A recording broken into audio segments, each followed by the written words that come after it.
Hello views, আসসালামু আলাইকুম। আজ আমি আপনাদের দেখাবো বালু সিমেন্ট দিয়ে কিভাবে একটি রান্নার চুলা তৈরি করবেন এবং পরে টাইলস লাগিয়ে চুলাটিকে আরও সুন্দর বানিয়ে দিবেন। তো সম্পূর্ণ ভিডিও আজকে দেখতে পারবেন, সাথে থাকুন। তো আমি প্রথমে ইট দিয়ে একটু গাঁথনি করে নিচ্ছি যাতে মালটু একটু কম লাগে, যাতে সম্পূর্ণ মাল না লাগে, মশলা একটু কম লাগে যাতে, তাই ইট দিয়ে একটু গাঁথনি করে নিচ্ছি প্রথমে। তারপর ইটের গাঁথনিটুকু শুকিয়ে যাওয়ার একদিন পর আবার কাজ শুরু করব। এই গাঁথনিটি করে একদিন রেখে দিয়েছি। তারপর এখন মশলা বানাবো। এখানে কংক্রিট দিয়ে মশলা বানিয়েছি এবং এই যেখানে চুলা দিব, চুলার জায়গা সিলেক্ট করে এখানে দুইটি ছোটো বালতি বালু দিয়ে ভরাট করে এই চুলার গর্তটি রাখার জন্য রেখে দিয়েছি। এখন চতুর্দিকে মশলা দিয়ে ভরে দেব। সাথে থাকুন, এবার স্টেপ বাই স্টেপ সম্পূর্ণ কীভাবে চুলা বানাবেন সব কিছু দেখাবো আপনাদের। এই ভিডিওটি দিলে সব কিছু শিখতে পারবেন। এবং দুইটি ইট পলিথিনের ব্যাগের মধ্যে ঢুকিয়ে নিয়েছি। ওই যে লাকড়ির দুরাল আছে, দুরালের জায়গা রাখার জন্য ওইখানে দুইটি বসিয়ে দেবো যাতে পরবর্তীতে ছুটিয়ে দুরালের জায়গা বের হয়। ইট দুইটি রেখে দিচ্ছি আমি এখন। ওই পলিথিনের ব্যাগ দেওয়ার কারণ হচ্ছে ইটে যাতে মশলাটুকু না লেগে শক্ত না হয়ে যায়, তাই খুবই ইজিলি ইটগুলা খুলতে পারবো। দুইটি ইট আমি বসিয়ে দিলাম সুন্দর করে যাতে ওই জায়গায় মশলা না আসে। এখন মাল দিয়ে পুরা ভরাট করে দেব।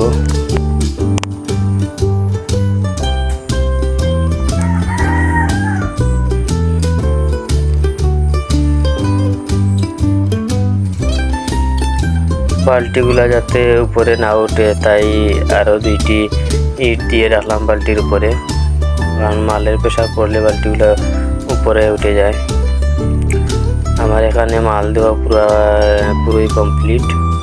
এখন হচ্ছে আমি ওই যে সাইডে দিয়া ফাঁকা জায়গা রয়েছে ওইগুলা কংক্রিট দিয়ে ভরে দেবো। এখন বালতিগুলো উঠিয়ে নিচ্ছি। 2 ঘন্টা পর 3 ঘন্টা পর আমার ডালাইগুলো মোটামুটি শক্ত হয়ে গেছে, তাই এখন বালতিগুলো উঠিয়ে নিচ্ছি। ডালাইয়ের 3 ঘন্টা পর বালতিগুলো উঠাচ্ছি।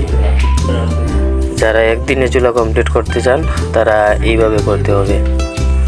ডালাই দেওয়ার 3 ঘন্টা ওয়েট করতে হবে যাতে মশলাগুলো শুকিয়ে যায়। মশলা শুকিয়ে গেছে, এখন গর্তগুলা ভালোভাবে সুন্দর করে নেব।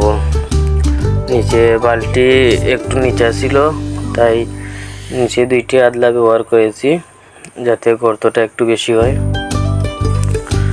এখন শাফল দিয়ে ভালো করে সুন্দর করে গাঁতগুলো করে নিচ্ছি। তবে একটি কথা মনে রাখবেন, এই চুলার ভিতর যেন একটু বড় হয়, রাউন্ড হয়, গুড়টা যেন ভালো হয়। যদি গুড় না থাকে চুলার ভিতরে, ভিতর যদি বড় না হয় তাহলে কিন্তু আগুন হবে না চুলাতে। তাই সুন্দর করে উপরের যে মুখ আছে মুখটি ছোটো থাকবে আপনার ডেকের মাপে, এবং ভিতরটি খুব ভালো করে সুন্দর করে একটু বড় করতে হবে যাতে আগুন হয়। যদি সোজা করে দেন এই ডেকের মাপে তাহলে কিন্তু আগুন হবে না। চুলার ভিতর কিন্তু বড় থাকতে হবে, তাই শাপল দিয়ে ভিতর বড় করে নিচ্ছি। এখন ইটটি ছুটিয়ে নিচ্ছি। এই যে দেখেন,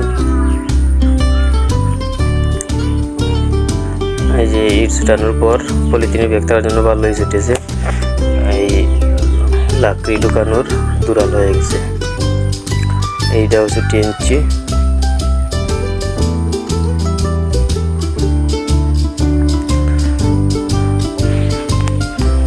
এই যে এখন বালু সিমেন্টের মশলা ভিতরে সুন্দর করে লাগিয়ে দেব যাতে ফিনিশিংটা ভালো হয়, কংক্রিটগুলো দেখা না যায়। তাই একটু কড়া মাল ব্যবহার করেছি, সিমেন্ট বেশি দিয়ে সুন্দর করে ভিতরটা আস্তর করে নেব, কারণ ভিতরে তো টাইলস লাগাবো না।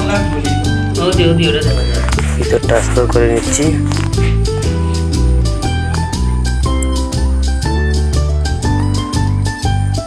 ভিতরের আস্তরের কাজ কমপ্লিট। এখন আমরা এই টাইলসের কাজ করব। এখন আমরা টাইলস লাগাবো। প্রথমে আমরা দুরুসা মালগুলা নিচে দিয়ে দিচ্ছি। নিচে কিন্তু কেরাটিন ব্যবহার করবেন অবশ্যই, কারণ এখানে তো রান্না বান্নার কাজ, আগুনের অনেক হিট পড়বে আর টাইলস ওঠার সম্ভাবনা থাকবে বেশি। অবশ্যই ডালাইট টাইলস ব্যবহার করতে হবে চুলার মধ্যে। যদি ওয়াল টাইলস ব্যবহার করেন, মাটির টাইলস, তাহলে কিন্তু টাইলস ফেটে যাবে। চুলার গর্তগুলার মেজারমেন্ট করে নিচ্ছি। রাউন্ডগুলো এখন কাটবো। ধীরে ধীরে আস্তে টুকু সুন্দর করে রাউন্ডগুলো কাটবেন, তাহলে অনেক সুন্দর হবে। রাউন্ডগুলো কেটে নিচ্ছি, সাথে থাকুন। আর বন্ধুরা, যারা যারা আমার এই চ্যানেলে নতুন আছেন এবং এই সবসময় এইরকম ভিডিও দেখতে চান, তারা অবশ্যই চ্যানেলটি সাবস্ক্রাইব করে রাখবেন আর লাইক কমেন্ট করে সাথে থাকবেন। এইরকম চুলার ভিডিও, বিভিন্ন রকম টাইলসের কাজ, যে কোনো ধরনের টাইলসের কাজ শিখতে হলে আমাদের চ্যানেলটি ফলো করতে পারেন। আমরা সব ধরনের ভিডিও আপলোড করে থাকি। একটি চুলার রাউন্ড কেটে নিয়েছি, এখন অন্য আরেকটি চুলার রাউন্ড কাটবো। বালতি বসিয়ে কিন্তু মাপটা নিয়ে নিচ্ছি। তো আপনারা যারা মাপ নিতে চান, বালতি বসিয়ে খুব ইজিলি মাপগুলো নিতে পারবেন। আমি মার্ক করে নিচ্ছি।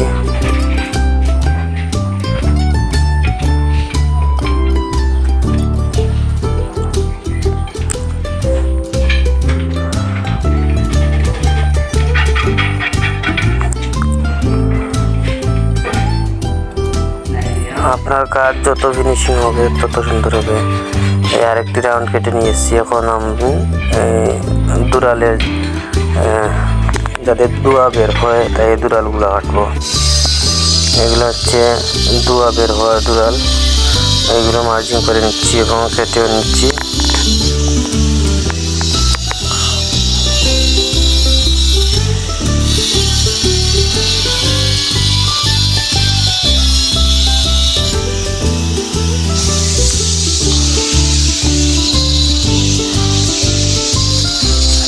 দুরালগুলো খুব সুন্দর করে ভালো করে দিতে হবে।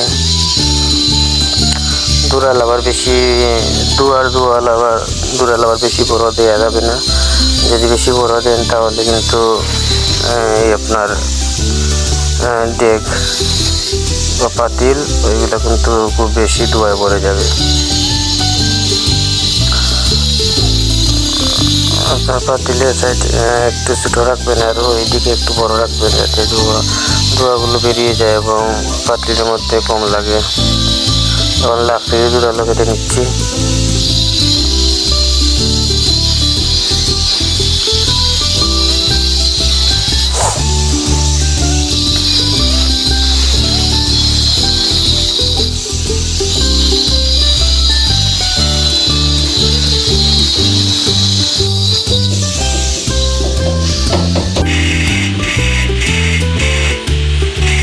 এই কাজে কিন্তু তাড়াতাড়ি করা যাবে না, খুবই ধীরে ধীরে কাজগুলো করতে হবে, তাহলে কিন্তু অনেক সুন্দর হবে। এই যে দেখেন কি সুন্দর হয়েছে। একটি চুলার কাজ কমপ্লিট। এখন অন্যটিও করে দেব। দেখেছেন খুব সুন্দর হয়েছে। এখন আমি কেরাটিন দিয়ে দিচ্ছি, টাইলসটি বসিয়ে দিব। ভালোভাবে কেরাটিন দিয়ে একটু টান টান দিয়ে দিবেন, যাতে কেরাটিনগুলো ভিতরে যায়, কারণ এই কাজটি খুব হেভি হতে হবে। আমার চুলার কাজ প্রায় শেষের দিকে। সারাটা টাইলস লাগিয়ে দিব।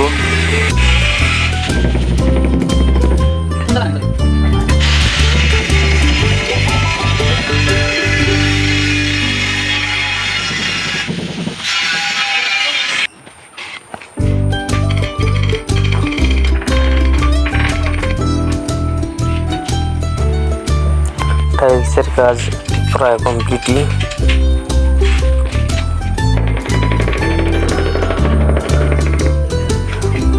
চুলাটি কেমন হলো অবশ্যই কমেন্টের মধ্যে জানাবেন। আশা করি সবাই কাজটি ভালো লেগেছে এবং সুন্দর লেগেছে। যদি ভালো লেগে থাকে তাহলে ভিডিওতে একটি কমেন্ট ও লাইক করে দেবেন এবং একটি শেয়ার করে দেবেন।